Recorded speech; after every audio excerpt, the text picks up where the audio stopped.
This is the PR Podcast, a show about how public relations helps you tell your story to the world.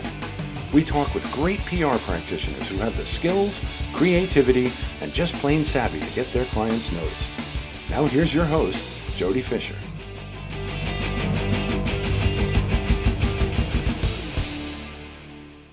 Hey everyone, and welcome to the PR Podcast. I'm Jody Fisher. Thanks for joining us. Well, it's vacation week for me. I'm off on the regular family jaunt. We go to the same place just about every year. We love it, and we've gone to this place since the kids were little babies. They're getting a little older now, so we think that maybe they can travel a little bit better. So it might be time to start investigating new places. But for this year, we're in the same place. So as you're listening to this, I am probably sitting on my favorite beach. At least I hope I am. We're doing something fun. And I hope that wherever you are safe and healthy and you are enjoying the summer as well. Because as we all know, if August is downtime, September is crazy time. So, and it's probably going to be even crazier this year. So let's all get ready for what we hope is going to be a super busy September in terms of projects, in terms of clients, in terms of business, in terms of whatever you're doing. Hope that you're teeing things up to be ready for when that post-Labor Day rush kicks in. We have taped some terrific episodes that are going to be coming your way in the next couple of weeks as well. And I'm excited for those conversations. Got a couple in the pipeline, got a few in the bag, in the can, as they say. And looking forward to those rolling out over the next couple of weeks. We've previewed them on the social media channels. Quick plug for the Facebook, Twitter, and Instagram channels for the PR Podcast. Just search on each one of those. You'll come up with them with our orange logo with the photographers on it. Make sure you subscribe to each of those. Chime in on those. We post the episodes every week. We also post them over onto the social media channels. I'll confess I don't do a ton more on those social channels, but it is a place where you can chime in and let us know what you like, what you don't like about the podcast, what you'd like to see us talk about, potential guests that you'd like to see us bring on. I say it almost every week. We have 52 weeks in a year. That's 52 guests in a year. You can be one of them. Pitch yourself to be a guest on the PR Podcast. If you are involved in the news-making process in any way, whether you're a PR person, whether you're a reporter, a videographer, a photographer, as someone who works in social media, even people who work sort of adjacent to PR, maybe you're in digital or SEO or something like that. If you have a perspective on how the news business functions and how news gets made, we want to hear from you. We want to share your knowledge, your experience with our community. So chime in on those social media channels and let us know how you're doing and what you want to see us do in terms of guests and conversations. I thought that this week we would go back to the Reddit public relations subreddit forum and have some fun there, as we sometimes do. Check in on some questions that are being asked on that page, and I'll just give you sort of my gut reaction, and maybe we'll foment a little conversation on the social media pages as well. So without further ado, let's get started. All right, question number one from the Reddit public relations subreddit. This is posted by Dat Poodle Lady. I love the usernames on Reddit. They are the absolute best. They actually remind me of the original AOL email addresses. When we all first got our first email, we never used our own name, right? We always used things like Dat Poodle Lady or Cat Kid or, Super Dude or, stuff like that. It was absolutely ridiculous. And I think we all grew up and just started to use our own names. And anyway, the Dat Poodle Lady writes here on the PR, on the public relations subreddit on Reddit, headline, I think I lowballed myself in an interview. And let me run this down for you. I had a great interview for a director position. Congratulations. The recruiter sounded very interested, said she would reach out to the hiring manager and discuss a second interview. She then asked what my salary and sign-on bonus expectations were. That's interesting. And I think I totally flubbed up. Well, we all feel like that in this situation. If you haven't, you've never interviewed. I told her I was open to negotiating if they felt I was the right fit for the company. Not a great idea. She then asked me to throw out a number, told them I wasn't expecting a sign-on bonus. And I'm pretty sure that I undersold myself in hopes of getting on a second interview. If I move on, how can I recover? Okay, well, I have no idea if they're going to call you back. Let's just analyze what you said. You sold yourself short twice, in my opinion. Once where you said you were open to negotiation. The reality is they're going to pay you what they're going to pay you, and that's kind of the end of it. Unless they really, really want you bad, or there's some other circumstance that would motivate them to pay more, they kind of got their number in mind, right? And that's kind of the end of it. What you don't want to do in this situation is what you did, which is one, I'm open to negotiating, and two, I don't expect a sign-on bonus. They brought it up. They brought up the concept of a sign-on bonus. You should say absolutely. And I've heard advice given in this realm, and I love this advice. I wish I could say that it was mine. You should always give them, when you're in this position, I've heard it said, always give them the biggest number that you can give without totally cracking up. And I think that's a really smart way to go about talking about money. Look, I'm a big believer. I don't beat around the bush when it comes to numbers and when it comes to, what you're going to pay for something, what you're going to offer to pay somebody for a salary or for any other kind of compensation. I usually just come out and say, this is the number. This is it. And I allow them to come back and say, well, that doesn't work for me. Here's what would. I believe in honesty here, right? And that may go against all kinds of business negotiating advice, but that's the way I conduct my business. Now, do I sometimes overpay for things? I might, but you know what? I get those negotiations done in about 10 seconds. And to me, that's more important. And as well as transparency and honesty. To me, that's more important than this back and forth about, well, will you take this? And how about that? And what about this? And I mean, it's the old George Bailey line from It's a Wonderful Life, trying to figure out how to save 10 cents on the length of pipe. I mean, that's not what you do, right? But when you're talking about interviewing for a position, don't do what this person did, which is sell yourself short and say, well, I don't need this, or I'm open to negotiation, or I'm squishy, right? Because that's what you're coming in with, is I'm squishy and you can take advantage of me. I'm sorry to say, I think this was a bad move. I don't know if it blows up your opportunity of getting the job, but you certainly are not going to get paid as much as you might have if you were just a little firmer. All right. Question number 2 here on the Reddit subreddit. Am I saying that right? The Reddit subreddit? That's what I'm led to believe is how I'm supposed to talk about it. Well, in any case, Instagram replacement. This is from Outdoors Blue. And this person writes, agencies who are managing Instagram for clients, are you considering any alternatives given Instagram's news about its shift to video? Thanks. And they link to an article in The Guardian. And let me just run this down real quick. The headline here on this article in The Guardian is why Instagram's creatives are angry about its move to video. And this goes to outline what Instagram recently, a month or two ago, announced about how they're no longer a photo app. I think that was the quote. It's buried somewhere here in the article. But the idea being is that they're going to put more of an emphasis on video. And you've seen things like Reels roll out, and even stories. The little bubbles across the top of Instagram, which I think everybody has. Even LinkedIn has at this point. It's kind of ridiculous. They all look alike. But this move to video, this emphasis on video.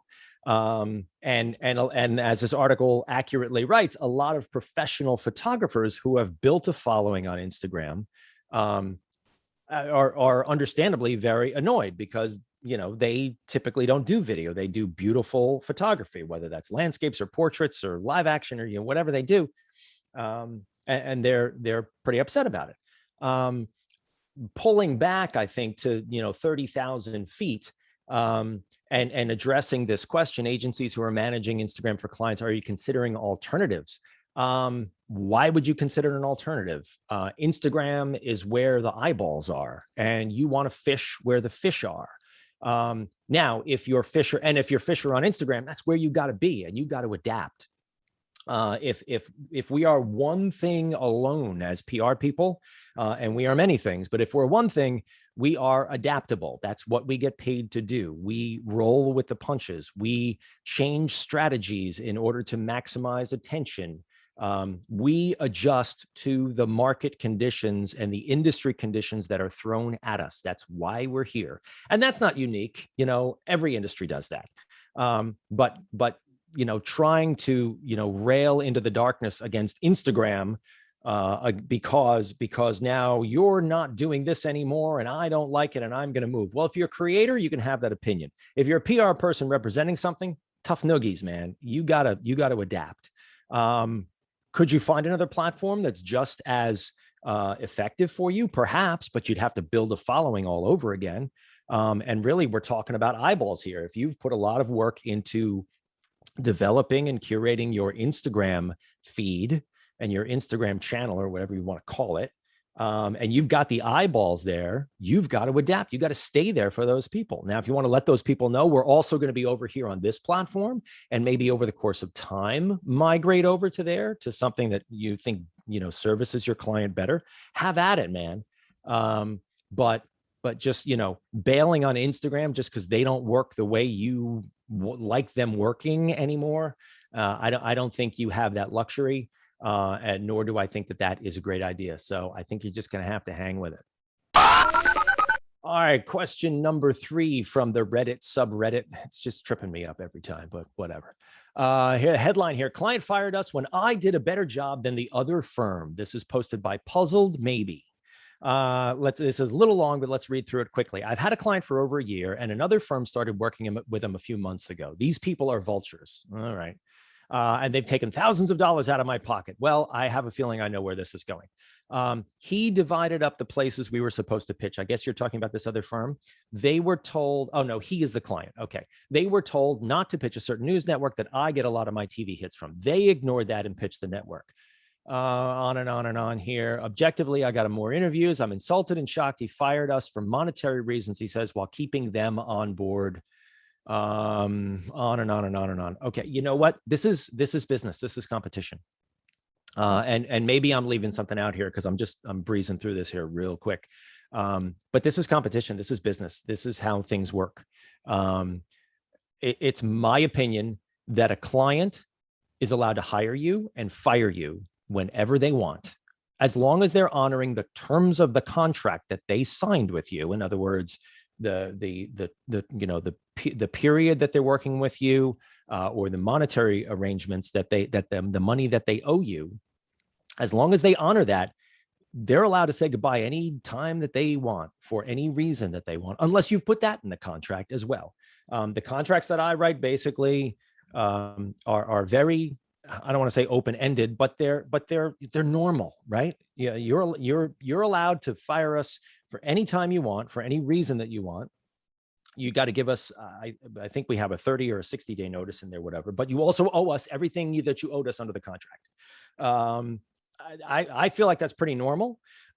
It keeps people from, running and gunning too much on different PR agencies, and everybody seems to know a guy or have a nephew or whatever. And that's totally fine.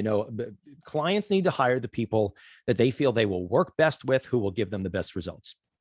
And if this other agency that sounds like they operated in very bad faith, I'll say that. If this agency operated in bad faith, they will probably end up screwing this guy anyway, and he might even come back to you. Who knows? But clients are allowed to sign up, and clients are allowed to bail whenever they want, as long as they honor the terms of the contract. And if you feel that you weren't treated fairly, you know what? Never work for the guy again. But do not burn that bridge when you walk away from that client. Simply shake hands. As long as they've honored the terms of the agreement and they paid you your money, shake hands, leave on good terms. You don't know who they talk to. You don't know what kind of stories they will tell about you. And if you leave on good terms, they will absolutely have nothing bad and probably some good to say about you and your work. And that is more important than however couple thousands of dollars that you might have lost in this deal. And that may be easy for me to say, but I also think it's the truth. Do not burn your bridges, and do not create a bad reputation for yourself simply because you're a little PO'd that another firm seems to have swooped in and taken your business. It's just the way the cookie crumbles, and you got to move on. Question number 4 here on Reddit. Well, this is a tough name. Anna Sarah, it's somebody's name. I don't know. It's a whole string of consonants. They write, the headline is in-house or agency. What's the best option for fast-growing companies? It is a difficult decision, they write. Fast-growing companies face when it comes to scale. Boy, people write in such strange ways, don't they? Okay, let me start this again. It's a difficult decision fast-growing companies face when it comes to scaling their PR efforts. It's kind of formal, actually. Should they invest in an in-house team or should they hire a dedicated PR agency? What would you advise a company in that situation? What are some of the most important factors to consider? Terrific question here, and one that I'm glad that we can answer. My perspective on this. In-house can be great. My feeling agency is better, especially for a fast-growing or a newer company. Here's why. In-house PR people are employees. Employees come with salaries and health benefits and days off and HR problems and on and on and on and on. And if you are a smaller or a new or a growing company, the last thing you want is more employees than you need, because employees need to be managed, right? And you probably can't pay them a lot either. If you're a startup, if you're a young company, you might not even be able to hire the best talent, right? Wouldn't you rather take even half the money that you would spend on employees in that regard, salary and benefits and everything else? Wouldn't you rather take half of that money and spend it on a really super savvy bunch of PR people from an agency who know your business, who know how to do this, who do this day in and day out, and they're up and running lickety split, and they're not employees, and you don't have to worry about them taking days off or any other human problems that happen with employees, right? And I'm not railing against employees. I mean, I'm an employee, but wouldn't you rather hire an agency that can really take care of your business in a very professional, very efficient, and very successful way, over pulling in a brand new team of PR people and having to put all that money and all that work into just getting them up and running? I think agency, especially for a smaller or a startup or a company that's trying to find its legs, agency is always the way to go. If you grow to a place where you need to bring on an internal PR person that then manages the agency, maybe you want to go there. But don't just hire like 2 or 3 or 5 or 10 PR people and cross your fingers and spend all that money and hope things work. Agency, always the way to go. All right, and the last question here on Reddit comes from, hold on, my screen is loading here. This is posted by Fit Personality 7. And the title is 7 a.m. to 6 p.m. every day. Boy, have we all been there, right? So writes, hi all, financial PR girl here with a question. When I started at my new agency, I was under the impression that 7 a.m. starts were exclusively for client results days. Okay. 3 months in, it's becoming apparent that 7 to 7:15 a.m. starts are the norm every day. Partners want us to essentially be up with the market and want us to send peer on average 6 per client results to our client before 8 every day, as well as relevant news. I found out last week this is to make us look better than the client brokers. Our contractual hours are 8:30 to 6 while I'm not work shy. Oh, that's a new one. I have never heard that before. I kind of like that. Pre 8 a.m. feels very heavy-handed. Now they've asked us to come in 4 days a week. I'm left wondering how I work from 7 to 8:15, get in for 8:30 while I'm 50 minutes away. My line manager, I've been sick twice, and I'm pretty sure it's due to long work hours, so blah, blah, blah. Okay, any advice? Okay. I'm sorry you feel like you're being taken advantage of, because it sounds like that's brewing here. It does sound like you're being worked a lot, but here's the reality. That's the job. And if you don't like it, find a new job. You are free to leave. And I don't say that like, boo-hoo, like it or lump it, but seriously, that's the job. I mean, the work that I do, I love it, but I love it because I've been able to create my own environment. I've been able to say no to the things that I don't want to do. Been able to embrace the things that I love doing and do more of it. But I've had jobs in the past where the hours have stunk, or the pay has stunk, or the manager was a jerk, or, on and on. I mean, everybody who's listening to this has had some kind of experience like this, right? Where the conditions stunk, they didn't like the job, and they figured out a way to leave. I think that's what this person needs to do here. If they don't like it, they should leave. Now, middle ground, have a discussion with the manager, because I'm guessing if they're railing here on Reddit, they probably haven't had a discussion with the manager. And at the very least, they don't say that they've had a discussion, right? So I think, except for this one line here that they say, they don't know if these expectations will change come September, but certainly hopes that they will. Doesn't sound like you've actually articulated, hey, this is a problem for me, and here's why. And here's how I'd like to provide the solution. And that's a good point to make here, too, is that when you run into a problem at work, whatever the problem is at your job, you need to bring it up directly and discreetly with your manager. You don't gossip around the office. You don't take a poll of everyone and how do we all feel about this, or doesn't this suck, or whatever. And you certainly don't post it on social media. But you go to the person who's in charge of it. And you say, look, this is a problem for me. Here's why it's a problem for me. Here's how I might fix it. Here's a solution that would work for me. Do you think we could do this? Do you think we could try this? You have to absolutely commit to being just as productive as you would under their rules, as you're going to be under yours. Okay. You can't change your scenario and then produce less or be a burden in some way. You've got to produce just as much, if not more, the way you want to work if you're going to make this suggestion. But at the end of the day, man, this is the job. And if you don't like it, I'm sorry, you need to find a new job. There is the door. You are free to leave.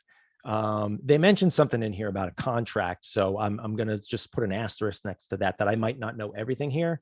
But in general, if you don't like the hours, if you don't like the commute, if you don't like the pay, if you don't like the food in the cafeteria, if you don't like the person you sit next to because they smell, I mean, whatever, it's your option to go. And I think that's what this person should do. All right, that's it for this week. Had some fun here. Let us know on the social media pages what you thought of this discussion. If you had any opposing viewpoints here, or if you agree. I'm especially interested in the ones who might disagree with me. Or have something to add on to this. Let us know on the social media pages, Facebook, Twitter, and Instagram at the PR Podcast, and let us know what you think. Thank you, everyone, for listening. Please remember to subscribe to the show, connect us with us on social media, and send us a question or a comment. Our intro is by Christopher Appold. You can find him and his fantastic photography on Instagram at Christopher_APPOLDT. Check him out there and hire him for all your photography needs. You can find me online at Jody Fisher on all the socials and online at jodyfisherpr.com. We'll see you next time on the PR Podcast.